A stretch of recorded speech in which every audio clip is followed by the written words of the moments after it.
phương gọi tiền phương, ba lô con tóc súng trường trên vai. Trường Sơn vực thẳm dốc dài, băng qua lửa đạn chỉ trai vững vàng. Xuân về thống nhất giang sang, nuôi con học tập giỏi giang hơn người.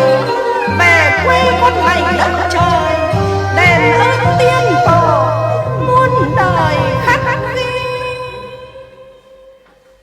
Nam Bắc chung một nhà, hòa lời ca.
Bài chỉ cho sông xanh truyền thống tổ tiên mình.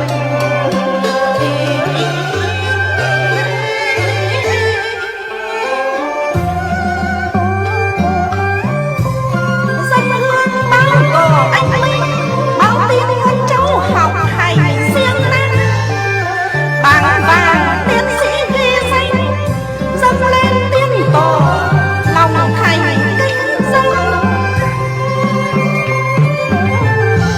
Ghi nhớ công ơn sinh thành, sinh thành dân sống.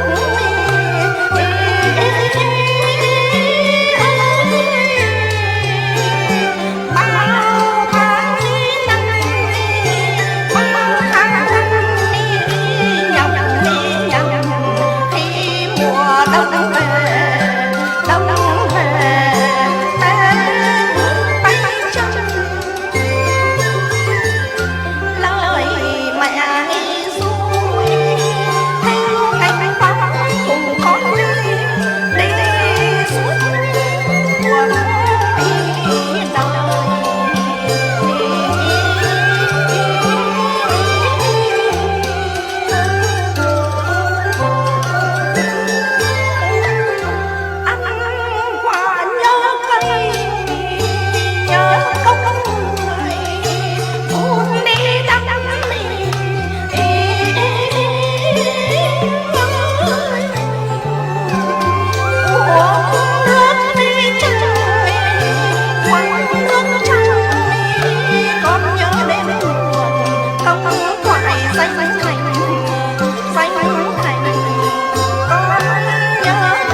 Toàn